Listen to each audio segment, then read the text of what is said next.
নিষ্ঠুর, কি অশ্লীল, জাতির সাথে কি ধরনের ক্রূর তামাশা।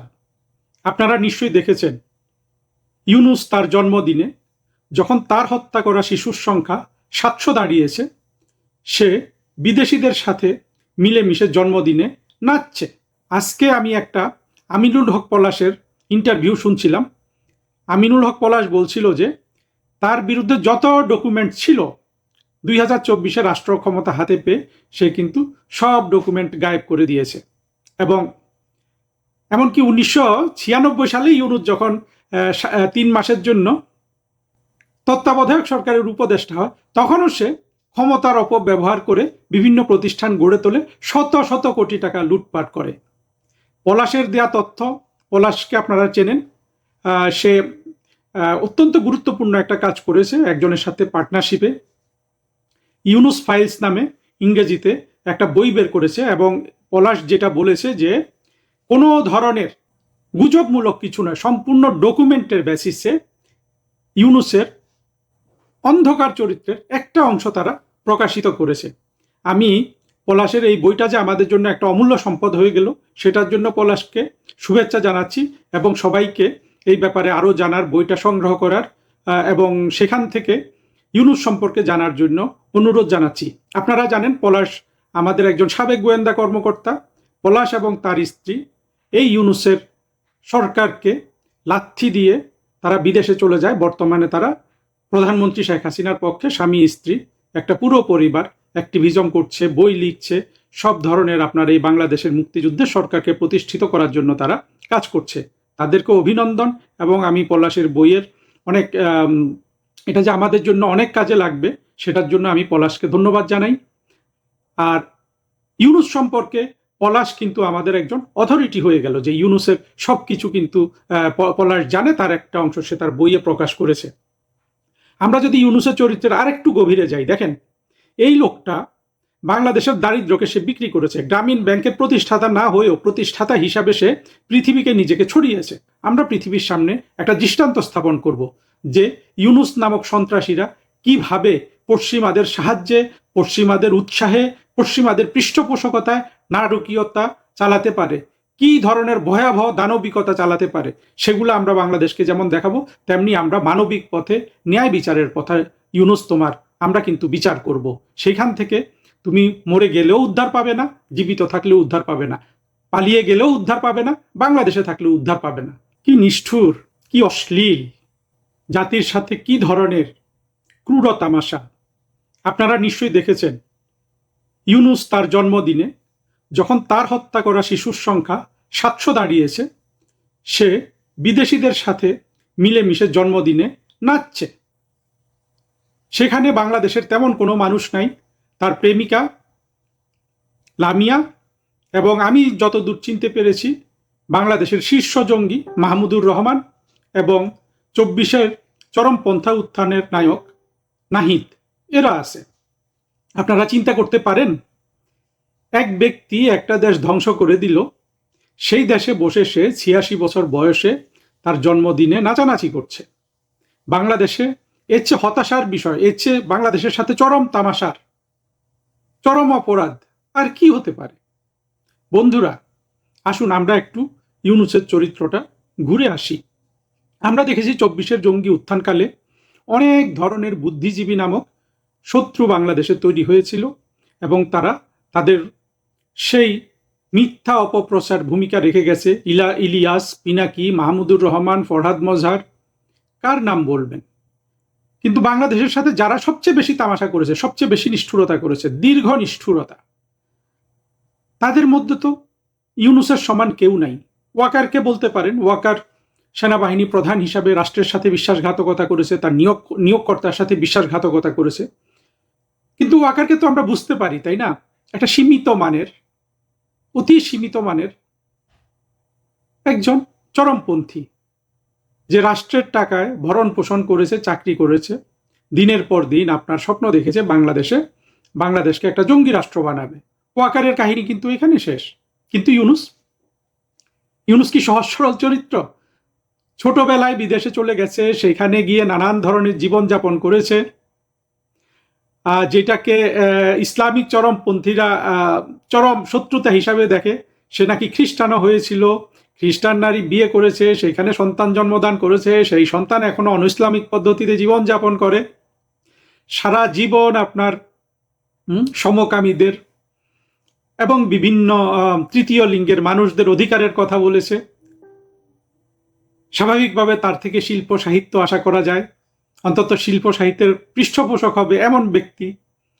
পশ্চিমের গণতন্ত্রগুলো তাকে লালন পালন করেছে। সেই ব্যক্তি 2024-এ এসে শুধু বাংলাদেশের এই যে জন্ম হয়েছিল 1971 সালে মুক্তিযুদ্ধ করে, তার প্রতিশোধ নেওয়ার জন্য চরমপন্থীদের সাথে হাত মিলিয়ে, মার্কিনীদের সাথে হাত মিলিয়ে সে বাংলাদেশের রাষ্ট্র ক্ষমতা দখল করেছে। বাংলাদেশের রাষ্ট্র ক্ষমতা দখল করার সাথে সাথে সে তার সব অপরাধ মাফ করে দিয়েছে নিজেকে। সেই 666 কোটি টাকার মাপ সহ। আজকে আমি একটা আমিনুল হক পলাশের ইন্টারভিউ শুনছিলাম। আমিনুল হক পলাশ বলছিল যে তার বিরুদ্ধে যত ডকুমেন্ট ছিল 2024-এ রাষ্ট্র ক্ষমতা হাতে পেয়ে সে কিন্তু সব ডকুমেন্ট গায়েব করে দিয়েছে। এবং এমনকি 1996 সালে ইউনূস যখন 3 মাসের জন্য তত্ত্বাবধায়ক সরকারের উপদেষ্টা হয়, তখনও সে ক্ষমতার অপব্যবহার করে বিভিন্ন প্রতিষ্ঠান গড়ে তোলে, শত শত কোটি টাকা লুটপাট করে। পলাশের দেয়া তথ্য, পলাশকে আপনারা চেনেন, সে অত্যন্ত গুরুত্বপূর্ণ একটা কাজ করেছে একজনের সাথে পার্টনারশিপে। ইউনুস ফাইলস নামে ইংরেজিতে একটা বই বের করেছে, এবং পলাশ যেটা বলেছে যে কোনো ধরনের গুজবমূলক কিছু নয়, সম্পূর্ণ ডকুমেন্টের বেসিসে ইউনুসের অন্ধকার চরিত্রের একটা অংশ তারা প্রকাশিত করেছে।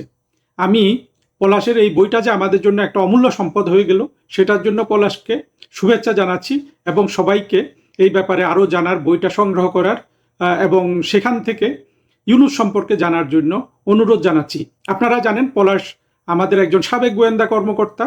পলাশ এবং তার স্ত্রী এই ইউনুসের সরকারকে লাথি দিয়ে তারা বিদেশে চলে যায়। বর্তমানে তারা প্রধানমন্ত্রী শেখ হাসিনার পক্ষে স্বামী স্ত্রী একটা পুরো পরিবার অ্যাক্টিভিজম করছে, বই লিখছে, সব ধরনের আপনার এই বাংলাদেশের মুক্তিযুদ্ধে সরকারকে প্রতিষ্ঠিত করার জন্য তারা কাজ করছে। তাদেরকে অভিনন্দন, এবং আমি পলাশের বইয়ের অনেক এটা যে আমাদের জন্য অনেক কাজে লাগবে সেটার জন্য আমি পলাশকে ধন্যবাদ জানাই।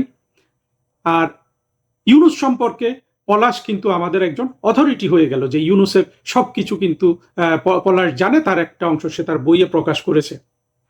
আমরা যদি ইউনুসের চরিত্রের আরেকটু গভীরে যাই, দেখেন এই লোকটা বাংলাদেশের দারিদ্র্যকে সে বিক্রি করেছে। গ্রামীণ ব্যাংকের প্রতিষ্ঠাতা না হয়েও প্রতিষ্ঠাতা হিসাবে সে পৃথিবীকে নিজেকে ছড়িয়েছে। অর্থনীতির ছাত্র ইত্যাদি বলে সে শান্তিতে নোবেল পুরস্কার পেয়েছে। সেই নোবেল পুরস্কারের অর্ধেক গ্রামীণ ব্যাংকে দেওয়া হয়েছিল, অর্ধেক তাকে দেওয়া হয়েছিল। ইউনুস 2 টাকায় আত্মসাৎ করে ফেলেছে। অর্থাৎ গ্রামীণ ব্যাংকের হয়ে যে মেয়েটাকে সে নোবেল প্রাইজ হাতে নেওয়ার জন্য সেখানে নিয়ে গেছিল, আজকে কিন্তু আমরা কেউ সেই মেয়েটার নাম জানি না। আমরা কার নাম জানি? আমরা নাম জানি ইউনুসের প্রেমে যারা আপনার সঙ্গী হতে পারে, নূরজাহান, লামিয়া, আমরা এদের নাম জানি। চিন্তা করুন, একটা দেশ দরিদ্র দেশ, তার দারিদ্র বিক্রি করে এই লোক আপনার তার জীবন গড়েছে, এবং গ্রামীণের নামে সে বিভিন্ন কলা কৌশল করে 30,000 কোটি টাকার একটা অর্থনৈতিক সাম্রাজ্য গড়ে তুলেছে। এবং বিদেশে কত টাকা পাচার করেছে ইউনুস, তার কিন্তু কোনো সীমা নাই, এবং আমরা কিন্তু এখনো কিন্তু কিছুই জানি না। ইউনুস রাষ্ট্র ক্ষমতা হাতে পেয়ে তার অপরাধ কিন্তু অনেকাংশে ডিলিট করে দিতে পেরেছে। কিন্তু যেই ক্রুড ইউনুসকে আমরা নাচতে দেখলাম, যেই ইউনুসের কারণে বাংলাদেশ চরমপন্থীদের হাতে চলে গেল, যেই ইউনুসের কারণে বাংলাদেশের স্বাধীনতা সার্বভৌমত্বের সকল চিহ্ন মুছে দেওয়ার উদ্যোগ নেওয়া হয়েছিল, যেই ইউনুসের নেতৃত্বে বঙ্গবন্ধু মেমোরিয়াল মিউজিয়াম, যেটা কমনভাবে 32 নাম্বার হিসাবে পরিচিত, সেই মিউজিয়াম ভাঙ্গা হয়েছে আপনার বারবার, দফায় দফায়। যেই ইউনুসের অবহেলার কারণে অর্থ চুরির জন্য টিকা সংগ্রহের ব্যাপারটাকে জটিল করার জন্য বাংলাদেশে ইতিমধ্যে 700 শিশু হামে মারা গেল।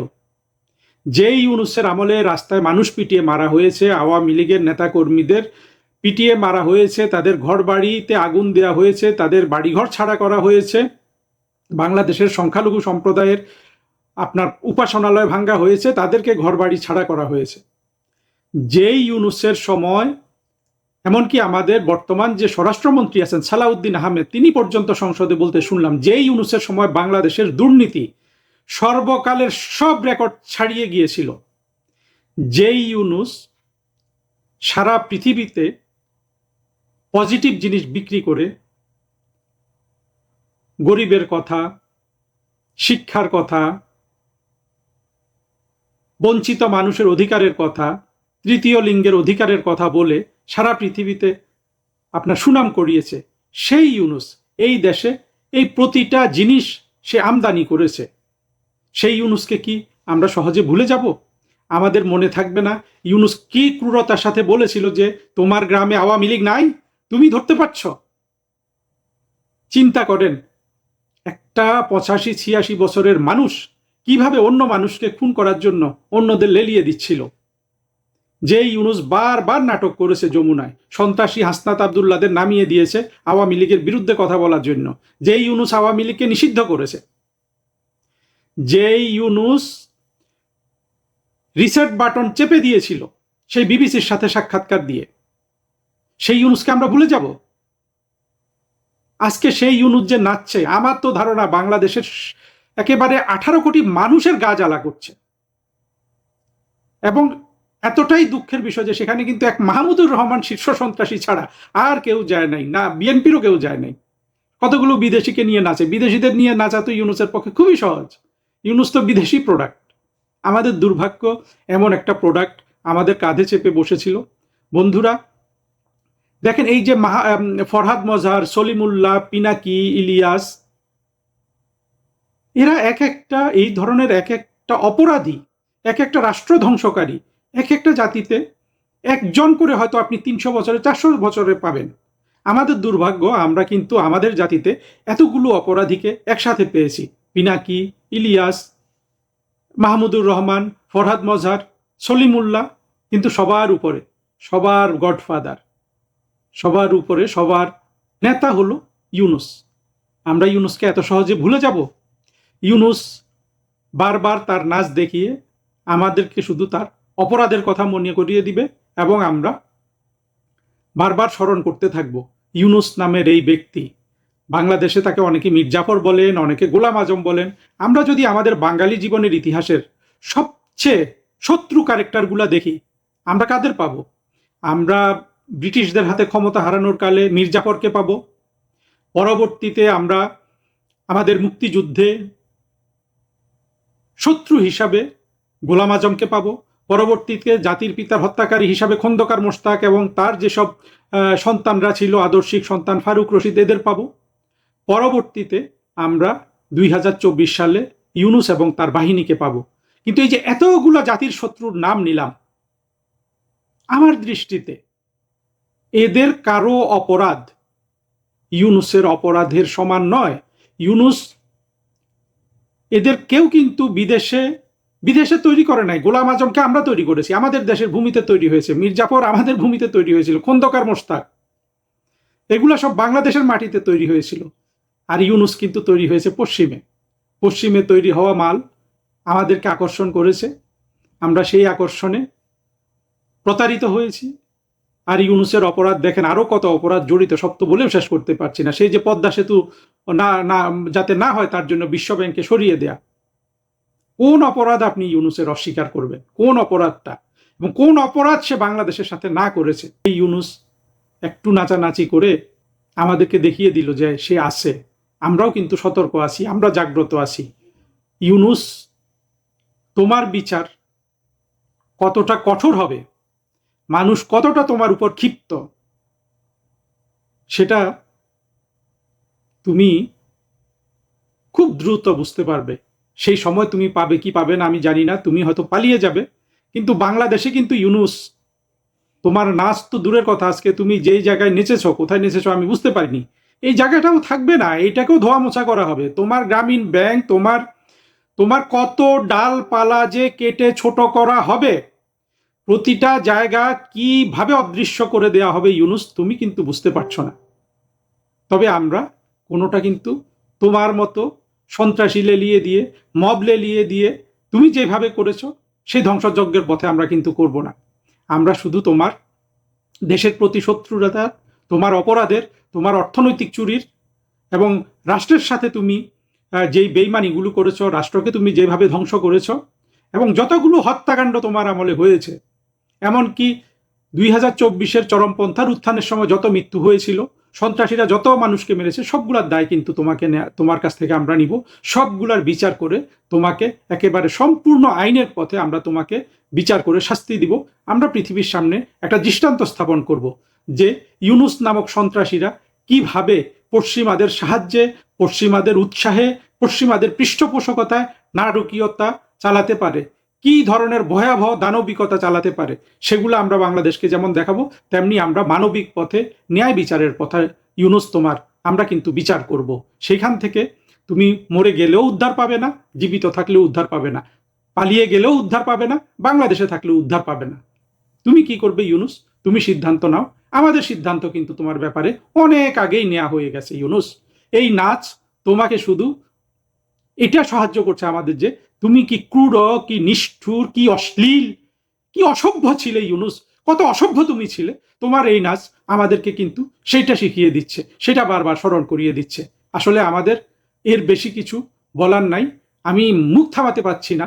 এত বড় বর্বর নরপিশাচ, চিন্তা করেন 700 শিশু যার কারণে খুন হয়ে গেল, সে নাচতে পারে, সে নাচতে পারে। অদ্ভুত ব্যাপার। কোথাও কোনো জায়গায় এই এই এই নরপিশাচের অন্তরে কোথাও কোনো জায়গায়, আমি তো মনে করি গোলাম আজমের অন্তরে মানবিকতা ছিল, অন্তত তার লোকগুলার জন্য, জামাত ইসলামের জন্য তার মানবিকতা ছিল। এই একটা নরপিশাচ ইতিহাসে পাওয়া গেছে। হিটলারের তার মানুষের জন্য প্রেম ছিল, ইউনুসের কারো জন্য প্রেম নাই। চর্ব চোষ্য লেজ্জ পেয়, শুধু এগুলার প্রতি প্রেম। প্রেম শুধু লামিয়ার প্রতি, টাকার প্রতি, এমনকি স্ত্রীর প্রতিও না। যে স্ত্রীকে সে বলেছিল যে শেখ হাসিনা আমাকে জেলে দিলে আমার এই স্ত্রীটাকে খাওয়াবে কে, গোসল কে করাবে, আমার এই স্ত্রীকে কে বিছানায় নিয়ে যাবে, কে ঘুম পাড়াবে, যেই শেখ হাসিনা চলে গেল, স্ত্রীও সবার স্মরণের আড়ালে চলে গেল, দৃশ্যপটে ইউনুস আর লামিয়া আর তাদের কদর্য নৃত্য। আমরা কিন্তু এটা অনেক কষ্টে সহ্য করছি ইউনুস, অনেক কষ্টে। তোমার এই অসভ্যতা, নিষ্ঠুরতা, অশ্লীলতা আমরা অনেক কষ্টে সহ্য করছি। আমাদের কষ্ট যত তুমি বাড়াচ্ছ, তত তোমার বিচার কিন্তু কঠোর হবে ইউনুস। তবে আবারও বলছি, সেটা হবে অবশ্যই ন্যায় বিচারের পথে। তুমি যেই অসভ্যতা, তুমি যেই নিষ্ঠুরতা, তুমি যেই বর্বরতা দেখিয়েছিলে ইউনুস, সেই পথে কিন্তু আমরা তোমাদের বিচার করব না, তোমার এবং তোমার সহযোগীদের। সম্পূর্ণ ন্যায় বিচারের পথে আমরা তোমার বিচার করব।